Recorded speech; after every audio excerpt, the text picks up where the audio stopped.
You made it to level 2, deeper questions leading to deeper answers. I'm Tomas Garza, and I'm here to help you decide to transform. I'll be setting the pace for the process to support your unfolding.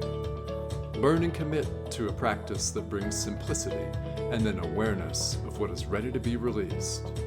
Join me now and allow the experience of a deeper sense of love.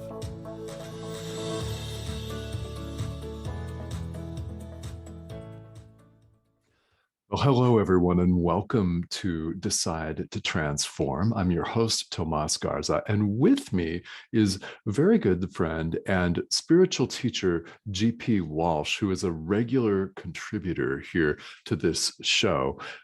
GP, welcome. Thanks. Welcome. So good to be here, Tomas, as always, as we do every month, except last month, because I spilled coffee all over my electronics just as we were getting started. Yeah. Mm-hmm. Yeah. Well, that was, ladies and gentlemen out there listening, no electronics were harmed in the attempted recording of our show from a couple of weeks ago. They were all fine. Yes. It was all done with green screen. Yes. Well, it's all very beautiful because all's well that ends well when it comes to liquid and electronic devices. Yes. If it still works, you're good. Mm-hmm. Yes. And for those of you that are just tuning in to a show with GP has been a master spiritual teacher for quite some time, for decades. He's been teaching people and has a lifetime of practice of many, many traditions of spirituality and meditation. And GP, we have fun on this show because it's really free form most of the time. Yeah. Yeah. Yeah, we just kind of go wherever it feels like going. Yes. And today we're going to start out because we do have a request, which is very, very interesting. By the way, I want to point out that if you would like to hear GP discuss a particular topic, we do record shows once a month here. And today we have a request for GP for you to talk about the role of the teacher in spiritual practice. This is a specific request, and it's interesting because you are a teacher. Let's have a discussion about the role of the teacher. Wow. Well, the teacher is simply a term for anyone who can get you from point A to point B without you having to make all the mistakes yourself. That's kind of that's kind of the simplest definition of it, right? Somebody who's already walked that way and can point out how to go, but no teacher can actually do it for you. Of course, all they can do is point you in the direction, and then give warnings when a pothole is about to appear, and it happens in all sorts of different aspects of life and in different ways. Everything we learn, whether you're learning how to when you're learning to talk, your parents are teachers. They're not actually sitting there, like in school, giving you grammar and phonics and all that kind of stuff, but you're learning by imitating. And so the best teacher is the one who simply exemplifies what it is they're teaching. And some are actually aware enough, have enough skill to be able to tell you what they're doing and point out the mistakes that you're making. Not all can. Right? There are some people who really have mastered the subject, and they just can't teach worth a damn. But I've had some music teachers that were like that. They're just horrendous. But just watching them, watch how they do, because they had their mastery, you kind of pick up on the vibe of it.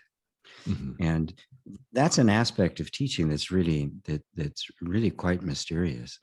As a young musician, when I would play with musicians who were better than me, it was frightening, but I always played better. Yeah. The young musician should seek out to play with players that are better than them, because there's just something, it's kind of a transmission or an osmosis. They just pick you up and bring you into that space. If you do it long enough, you'll become naturally accustomed to that space. If not, not at first, right? If you're playing with, people on your level or worse, the next night you'll fall back down again, right? But if it's consistent, you'll begin to internalize it. And there's in spiritual teaching, it's exactly the same thing. I mean, in spirituality, the highest teaching is silence. Because the deepest truths can't be talked about. You can't really talk about yourself. You can talk about what you know about yourself, your self-knowledge. You can talk about what you do and what you've done and what you accomplished and who you're with and experiences you've had. But when you try to put all of that aside to just talk about you find you can't. There's just this silence there. And of course, that's the big discovery. Ramana Maharshi was known as the silent sage. He did speak a lot, and he spoke about a lot of things on various levels, depending on the level of maturity, spiritual maturity of the person who is with him. But oftentimes, be a crowd of people there, and he just kind of completely goes silent for 4 hours and just sit there, and everybody in the room is just glowing, right? Just is kind of this silent transmission, but it's because there was no personal interest or investment on his part. He was not there to get anything. He wasn't there to acquire. He wasn't even trying to get anything for you. He was just in that purest state of being. Very similar to when I play with really good musicians. They weren't telling me what they were doing. I was simply picking up on it, right? It's a mysterious thing, but it's not all that unlike when you're with somebody you resonate with, somebody you just meet, and meet two people, and one of them, you'll never see them again, and that's quite all right. And the other one, there's something just kind of clicks. And there's this kind of this silent rapport that happens, a silent commonality. And the same thing is very much true for the spiritual teacher. And the thing with the spiritual teacher is it's an absolute necessity. There's no such thing as a self-taught sage. the self-made Buddha. It doesn't happen. Even Buddha said he spent 500 lifetimes as a bodhisattva serving a Buddha. Okay. Oh yeah. So, and even people like Ramana Maharshi or Steve Jourdain, there's just like a few people. I probably can count them on one hand and still have some fingers left over, of who have just had this like spontaneous awakening that was final and complete, right? Yeah. Extremely rare, right? And if you look at it from the point of view of past lives and the like, they were prepared, right? And they were prepared for that. The fruit was ripe, and once it's ripe, it's just a tiny little shake of the tree, and down it comes, right? So the role of the teacher is to bring you into that space within yourself, so that you, at first, you're going to think, oh, it's their vibe, right? But little by little, you begin to realize it's not their vibe; it's yours. That space in you is simply resonating with them, right? But it's actually the same space. It's the same energy. The guru is always the one who's telling you, it's not me, it's you. It's always pointing you back to yourself. And then at the highest level, there's no teaching at all. It's not a teaching. Right? See, we normally think of teaching as being acquired knowledge, right? Sure. Yeah. Right. But in spirituality, it's the knowledge you dispose of. Exactly. It- you're disposing of everything that is temporary and impermanent or relative, right? I mean, it's useful, obviously, right? We certainly need to know how to do things. I need to, turn on the lights and the microphone and stuff so we can have this interview and get online. But it's relative knowledge. It was useless 30 years ago. This didn't exist. And I suspect 30 years from now, the way we're doing it now will be completely what we know now, useless. Oh, yeah. Right? There was a time when I was a computer consultant when everything I did was state of the art, right? Oh, yeah.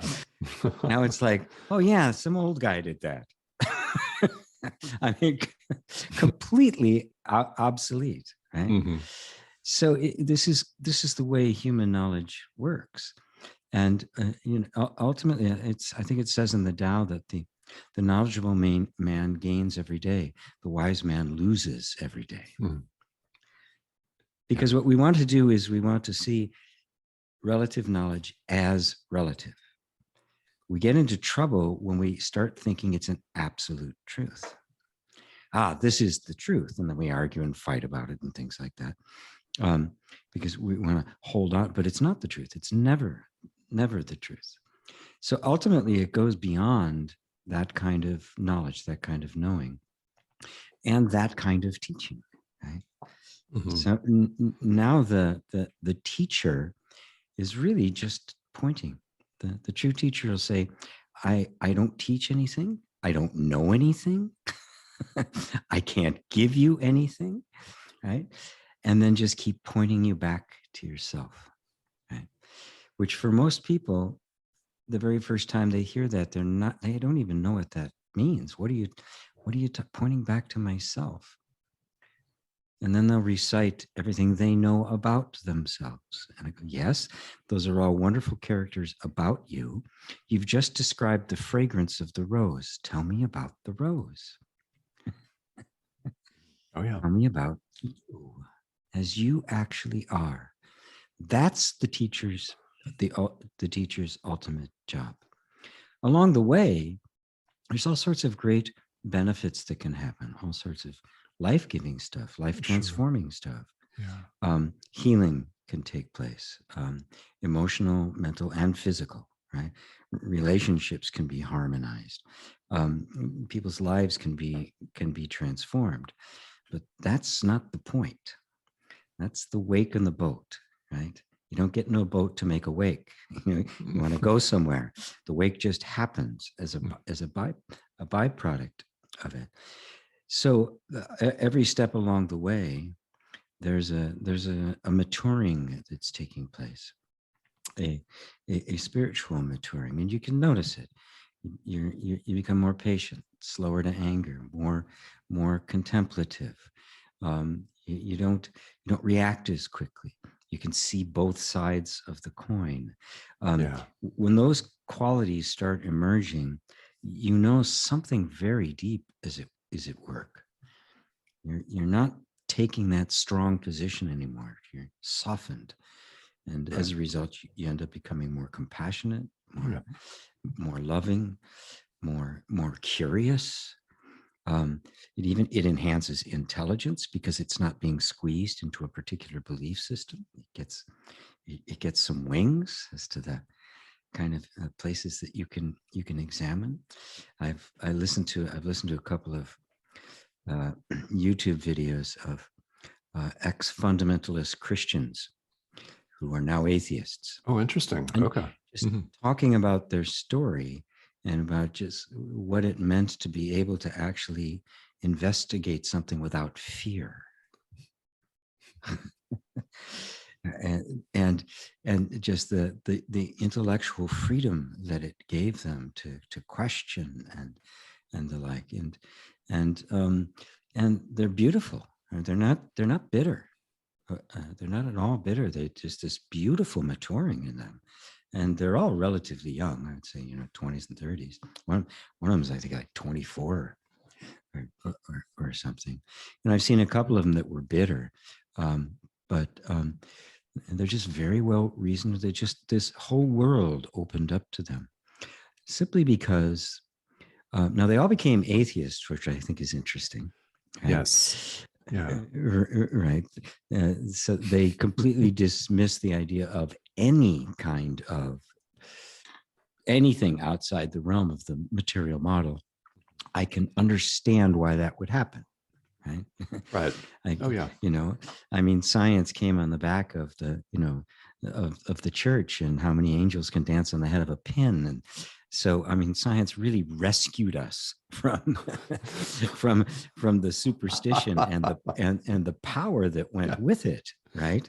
Oh, yeah. The power that these organizations, Mm. the church Oh, yeah. held, Sure. the sway that it held at a time when we were all simply ignorant. Only a small fraction of the people could read and write. Hmm. So, and just, you spend your 16 hours a day in the field all day. What else, and then you go to church and somebody tells you a bunch of stuff, and you just kind of believe it. We were rescued from that superstition, and then flopped completely the other direction. Right. We Yes. went from, we went out of a living thing. The earth is a living, breathing thing. Christianity, the Abrahamic religions basically turned it into at first it was fallen, Of right? course. Of And now course. all of earth was sinful. Oh, yeah. Um, I think it was Descartes who said there was nothing that he's the one who put out an entirely mechanical version of the universe. It was totally mechanistic. The only thing that had life or animation or sentience was God and the mind.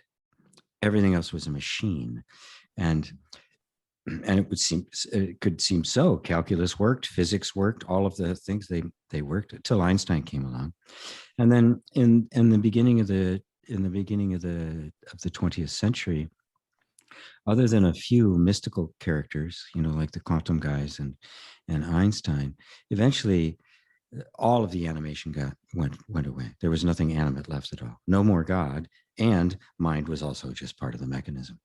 And that's what we've been living with now, is this completely mechanistic view.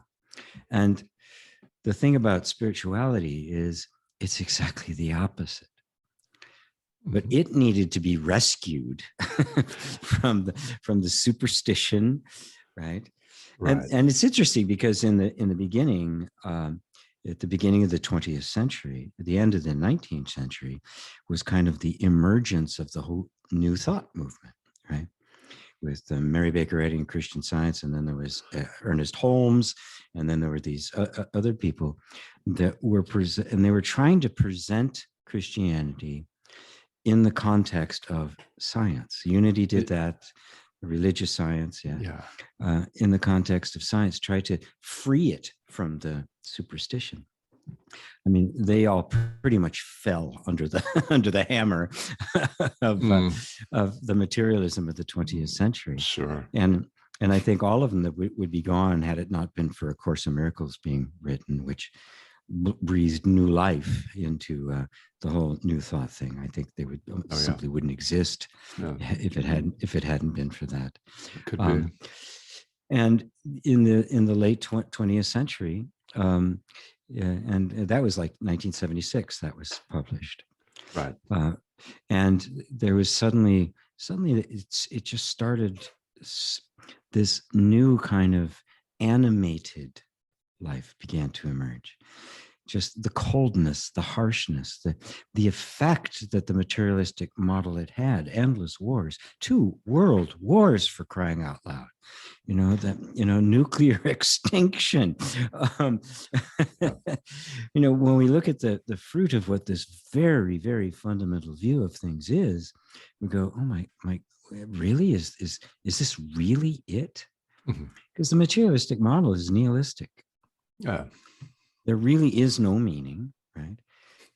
That is, there is no ultimate meaning, Mhm. right? So we make meaning, which we need to do anyway. I mean, your meaning of what things mean to you and what they mean to me are two different two different things. That's not a diminishment of that, Right. right? But Yeah. it does rob a life of any kind of absolute purpose. Now, what's interesting is that you don't want to now try to get an absolute purpose by creating a God that imposes it from the outside. Which is the conflict we're seeing it right now, between the creationists, right? And this attempt to try to revive, give me that old time religion, kind of thing. Yeah.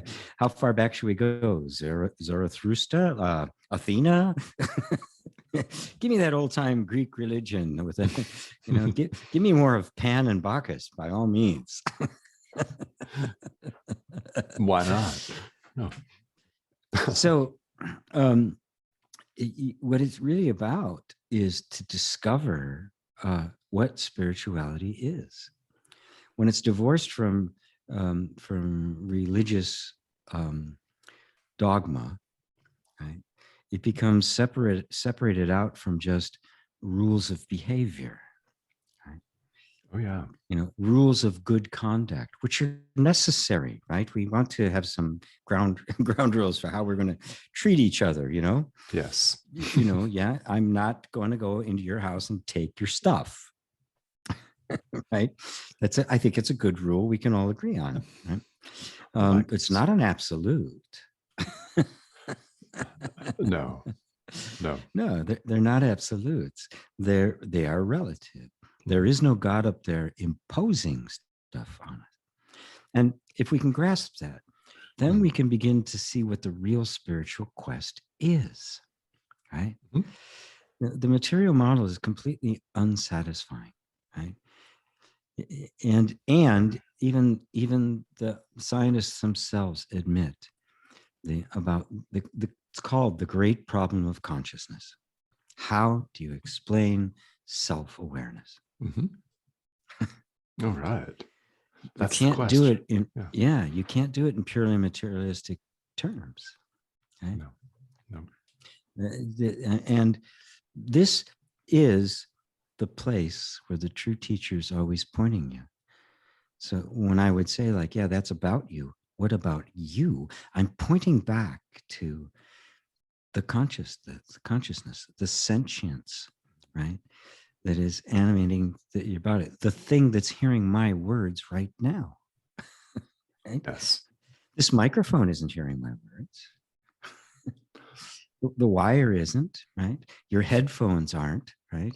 Even the eardrum that's vibrating and the little nerves that are converting into electronic pulses, they're not hearing my words. There's this plane of cognition, right? And it's so subtle and it's so subjective and it's so individual, I can't possibly teach it. Exactly. Yeah. I can only point to it. I can only say, don't look there, look here. But I can't see anything here. Exactly. Yes. What do you look like from a distance of 0? Well, people might be tempted to say, well, I'm beautiful.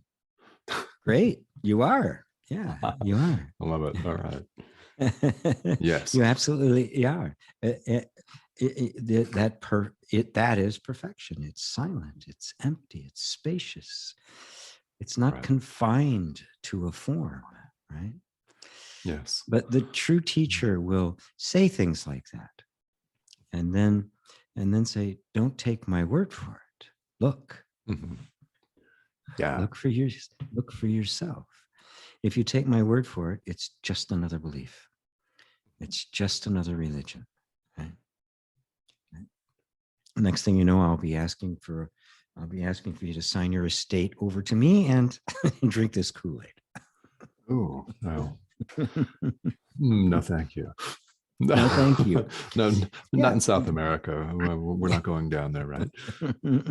Okay.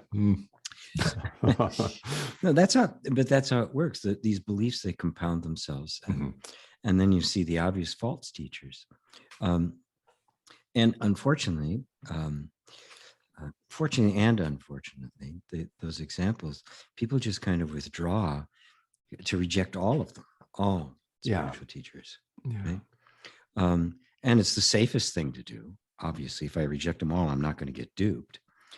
But if I reject them all, I'm also going to end up rejecting one that actually may be the real thing. Yes. Which now means, okay, I'm personally responsible again. Damn it. Just what I wanted to avoid. I just want to be told what to do. But I don't think I want to do that. Oh my God. You mean we're responsible for ourselves? Uh-oh. Yeah. What else are you going to do? What else are you going to do? Again, this is the true teaching, right? Mm-hmm. Which it isn't teaching. It's not learning. There are tests, but I don't give them. No. Life gives them. Sure. Oh yeah. Yes. And in spades. Mm-hmm. Oh yeah. There's a pop quiz all the time. All the time. Mm-hmm. Yeah. All the time. Like when I spilled all that stuff all over my electronics. Yeah. Pop quiz. Yeah. Well, and listeners, GP was extraordinarily composed during the pop quiz. And as we said at the outset, no electronics were harmed in the attempted recording of that podcast episode, which we're re-recording now. Yeah. Which is exactly what we're doing now. Yeah. So the role of the teacher is to bring you to the point where you don't need the teacher. Mm-hmm. There's the old saying, when the student is ready, the teacher appears. Yes. When the student's really ready, the teacher disappears. Perfect. And there you have it. Yeah. To bring you to the point where you don't need the teacher anymore. Okay. Yeah. This is very, very wonderful. And GP, let me ask you, if you would like to do this, we'd love to hear from you about your teachers. Who have been your teachers? Who's your current teacher? If you could talk a little bit about that, that would be wonderful. Yeah. My current teacher is Muji. Mm-hmm. He's many people know of him now. Right. He's probably the most well televised sage in all history. And just when I met him in person, it was just the most extraordinary thing I'd ever experienced. I just never felt anything like that in my life. Just the sheer energy that being in the Buddha field. It's what it must have been like to be in the presence of Buddha or Christ. I mean, we met, talked for a few moments. We hugged. He turned to walk away. My legs just started shaking. I just fell into a chair. I mean, I was just completely overwhelmed and crying. I mean, just this incredible flow of love and power. Okay. There was no ego there at all. It was just pure love. It's hard to put into words, the feeling. And I wasn't the only one. There's several guys, a couple of big tough guys, just bawling because it just goes right to the heart. I mean, because he's pure love, there is no ego. He sees everything. He penetrates right to the center of you. He can see all the bullshit, and it's just nothing but love. All right. Yeah. And as I've got to know more what his teachings are, they're just this is all he does. Is he'll even say, this is all that's on offer here. We're taking you down to look at who you really are.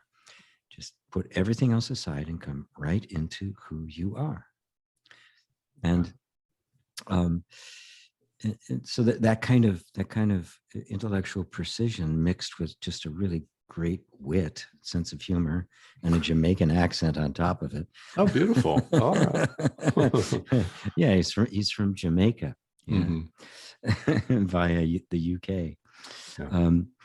And his teachings are all pointings. It's always what he's doing is pointing, is the pointing. Yeah, and he's of the lineage. His master was Papa G. Okay. And Papaji's master was Ramana Maharshi, which is probably one of the greatest sages of all time, and certainly the 20th century, um, who, just he's the one who had just a completely spontaneous awakening at 16 years old, just completely enlightened. Mm. If somebody doesn't know what that means, because it's bandied about a bit, people talking about enlightened and awakened, or now he's woke, right? Yeah. I'm woke. What it means is simply, it's not a state of mind, it's not a special kind of consciousness or anything like that. It's a simple recognition of just this quiet sense of your own being, and that sense of your own being is more than personal, right? Okay. that Yes. that the God everybody talks about is the sense of your being. The great I am is your I am. To see that even a tiny bit will completely transform your life. Mm-hmm. In the West, God is the ultimate other, right? Yeah. The supreme being looking down. And so everything is about relationship with that. And yet, even throughout the Bible, there's these kind of these moments of great light where there is no difference, right? I mean, it even says, I am that I am. I am that I am. That I am that you in here, you say I am, that's me. Uh-huh. Exactly. That's God. Mm-hmm. That's the ultimate. To see that turns all of our attention inward. And now you've stepped out of the realm of dogmatic religion and into the realm of spirituality, which can take the form of various kinds of religious or spiritual practices. Sure. But those practices are a support. They're they're not the point, right? Right. They're to help kind of bring all of you into alignment.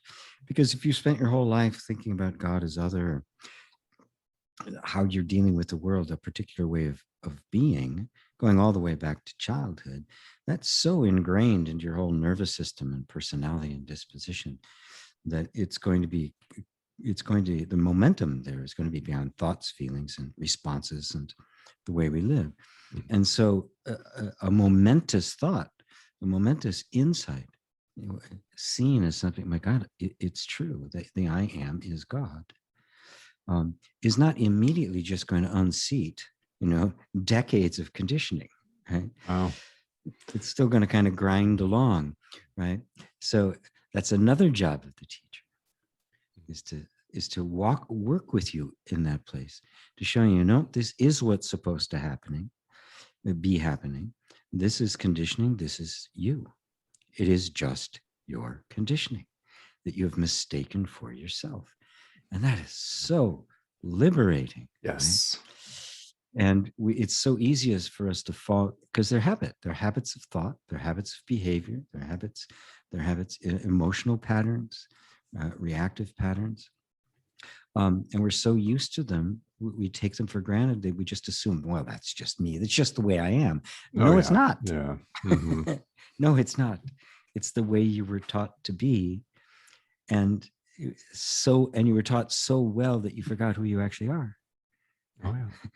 Just Mm-hmm. took this, right? And that's where the teacher sits there, right?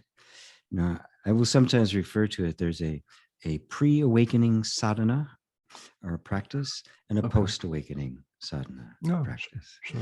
Mm-hmm. There's practices and ways of approaching things that bring you up to the point where you can have that insight of, I really am one with God. God takes on a completely different meaning. I'm one with the universe. Yeah. And it's beyond the universe, because the universe is part of the creation. It's beyond what any words can say, but even the tiny little glimpse of that. And there's a way of getting to the point where you have that glimpse. Uh-huh. Once you do, unless you're a Ramana Maharshi and it's all over, you're a Buddha. For most of us, Yeah. All those conditioned patterns are still going to be grinding along, right? And the teacher is there to say, no, you're not making a mistake. No, you didn't fall back. No, you didn't lose it, right? This is the ebb and flow of thought. We now have to teach you to not pay so much attention to your thoughts and your feelings and recognize them for what they are. You begin to get this beautiful gap between your conditioning and yourself. Yeah. And that gap opens up freedom of choice. You can actually build a completely different way of being. And that now becomes a path for taking the insight of awakening and allowing it to move into the whole system, into your heart, into your feelings. So first you know it's true, then you feel it's true, and then little by little it takes over so thoroughly that you and it are one. Everything in your life is the actual manifestation of that infinite wisdom. That's what the sage is. Okay. The sage is that infinite wisdom appearing as a human being. It's not a human being who is wise. It is the avatar, right?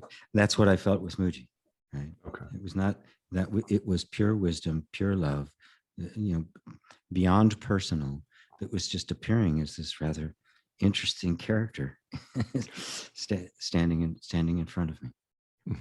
Okay. With a Jamaican accent. With a No Jamaican less. accent. Oh, yeah. No less. Yeah. And dreads. Yes, let's not forget the dreadlocks. Now, when was this, GP? How long ago did you have this experience with Muji? 6 years ago. Yeah. Okay. That was 6 years ago. I'd been well on this path, right? Oh, yeah. Prior to that. I mean, my first exposure with non-dual teachings, really the whole Indian tradition, which, I just kind of knew about, I didn't know much about, was when I encountered Nisargadatta Maharaj. And I encountered him through a book because he had been dead for a while when I discovered it. But it was just an interesting story. And this is how the teacher is always there, right? The teacher may take a form, they may not. They may take the form of a kid saying something to you, or the form of a book, or the teacher, the true teacher is not limited at all in the form that they can take. Okay. Because the true teacher is in you, right? Yes. The teacher, the guru that appears outside, is really the guru in you appearing as somebody, because you can't listen to the one inside. So it brings you somebody you will listen to. Yes. So it's always reflecting you back to you. Well, I was reading a book by Wayne Dyer called Your Sacred Self. Now, I like Wayne Dyer. He's obviously a legend, but I was never into him. I never read any of his books. Oh, yeah. Right. Yeah. I pick on, it just never, it was just not my thing. Right. I know he's hugely popular and the like, which is great. So, but I don't know how, for some reason I was reading this book, Your Sacred Self. About halfway through the book, he has a quote in there. I don't remember the quote, but I read the quote and it was interesting. But the name was underneath, the quote was attributed to Nisargadatta Maharaj. And I saw that name, and obviously it's not the kind of name you remember, right? No. Right. As a matter of fact, nobody listening to me who's never heard it before could probably say what I just said. It's one of those strange Indian names, but something about it just went wham. Just something clicked inside. Caught my attention. Interestingly enough, I never finished the book after that. All right. I never actually finished that book. I think it's 3 months, maybe 3-4 months later. I was down in New York City, and I walked into the East West bookstore, which is a spiritual bookstore. I don't think they're open. They had one in Seattle, one in New York City. part of the Himalayan Institute from Swami Rama. Well, I'm walking through the store. It's a great place to go. And this orange book catches my attention. This orange and black book on the shelf. Yeah. Up the spine, it says, I am that. I look close. Nisargadatta Maharaj. Ah, okay. Picked it up off the shelf. I looked at it. I bought it, right? Mm-hmm. Took me 2 years to read it. Okay. I was so blown away. I would read 2 sentences and I would close the book. Ah. That took me that long to get through the whole book. It was just like one profound thing after another. And after, my spiritual journey had been a rather circuitous one. All right. Sure. And, I'd gone through the metaphysical stuff, the New Thought stuff, and, biblical theology and stories and mythologies and men's work with archetypes and all sorts of stuff. But for the very first time, I read something, and it was not clouded in fancy language, didn't have any these or thous around it. It wasn't buried in metaphors and parables. It was like right in your face. Okay. Just saying, dung, dung, dung. And I'm going, where have you been all my life? Ah, yes. Okay. And it just blew me away. It just completely blew me away. And I just sat with it day after day after day, just kind of absorbing it. And so I have to include him in my list of teachers, which he still is. I still have recordings that I listen to. I'm still blown away. Right. Oh, beautiful. Okay. And it was another character. He was this little, not very handsome guy in the slums of India. He made little beedies and little tiny cigarettes. That's how he made a living. He had some kiosks around. And his experience was some friend of his brought him to meet a guru, right? And he was with the guru. They had a conversation. The guru said to him, "You're not who you think you are." He says that you alone are. Deny reality to anything other than yourself. And he said, I believed him. Okay. And I did what he told me to do. And it's beautiful. There's another aspect of the teacher, because he only had a couple of meetings with his teacher, and his teacher then died shortly thereafter. But he had complete faith in the guru, in the truth of the words the guru was giving him. Now, the Western mind, that's difficult for us to fathom. Right? Sure. Oh, yeah. We're very cautious about these kinds of things. But you know a little bit about the history of Nisargadatta. You know that, this guy was just, he was just a working guy in the slums of Mumbai, right? He was not sophisticated, nothing. So he's not the kind of guy that go, yeah, I believe in the guru, right? Something touched him, right? And he devoted every extra moment he had to doing that inquiry. He said, I puzzled over it. I alone am. He says, I contemplated, I puzzled over it. And eventually I saw he was absolutely right. And that kind of a relationship, which is common in India, very uncommon in here, and in the West is more likely to be abused than. So we should be skeptical for good reason, right? Nonetheless, when you do meet somebody and they do resonate, you can completely take them at their word. Now, you got to be careful, right? Okay. Somebody says, oh, he's the great guru, and you go, oh, he's a great guru, and you just kind of fall at their feet. You have to use your common sense. The true teacher will never diminish you, will never humiliate you, will never embarrass you, will never ask anything from you. Yeah. Right? They will do nothing but build you up, encourage you, be honest with you. Yeah, yes, they may be harsh. They may say, that's look at that closely. That's nonsense. Um, uh, but there will always be a kindness in it. There will always be a love.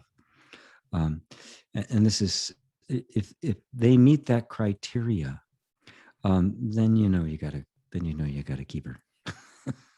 Yeah. Yeah. And this is very, very helpful for people because there's so many people out there that are looking, and this is something that you run into, GP, all the time. People who have supposedly done everything or tried everything. And do you have any further suggestions for these folks about how they might approach this search? Well, first off, um, congratulate yourself that you're even on the journey, that you're on the search, right? Oh, yeah. And if it's taken a while, um, so what, right? You've spent thousands of lifetimes building up illusions, right? If it takes a few years to break them down, that's a pretty fair deal. Sounds good to me. Right. Oh, yeah. So nobody chooses this path, right? We like to think we did. Oh yeah, I'm spiritual. Nobody chooses it, right? Things that used to be satisfying aren't satisfying anymore. Answers that at one time you accepted, you don't accept anymore. Something inside of you, right, is just, it's not quite right, right? That little annoying voice is the voice of truth, right? Sure.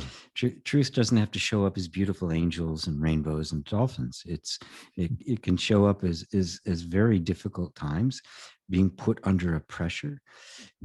You're always being invited to let go of what's not you. And the human beings, we always just want to hold on to things, right? Oh, yeah. As Buddha Yeah. pointed out 2,500 years ago, the cause of suffering is trying to make the impermanent permanent. Mm-hmm. You can't do it. So to cultivate that capacity to really develop that ability to discern, right? So you should be congratulated. You're on the path, and if it still hasn't completed itself, it means that you have not settled yet, right? You've not settled for second best. Right? Okay. Something inside of you just won't let you stop until you get the real thing. Mm-hmm. All right. and Yeah. that is a huge blessing, and that's the deep inner voice. And that inner voice isn't you, in the sense that it's not your human mind or something you're making up. It's Mm-hmm. very real. It is actually the voice of you, but you don't know it's you yet. Right. Yeah. Not convinced yet. Yeah. Yeah. And I would say that the vast majority of people that come to me are of that ilk. Mm-hmm. Yeah, they're the spiritually disillusioned. I have tried it all. I've been Mm-hmm. around the same block, been there, got the T-shirt and the snow globe, right? Ooh. Okay. Yeah, and Mm-hmm. they're ready for the substance. Mm-hmm. And I to me, the highest teaching there is non-dual self-inquiry. All roads lead to the self-inquiry. If no matter what the practice is, and they're all great, they're all wonderful, Yeah. right? And they all have their place at your particular wherever you happen to be in your development. And then, if you're just working through algebra, you can't jump into calculus. You got to go through algebra and then and to trigonometry and geometry and all those other things before you finally get to calculus and beyond. You have to go through each one of the steps. We all do, right? Mm-hmm. Yeah. Just don't because one of those steps doesn't work anymore, right? It's not bearing any fruit anymore. Doesn't mean you double down and do it more. So now I'm going to meditate 5 hours a day, or no.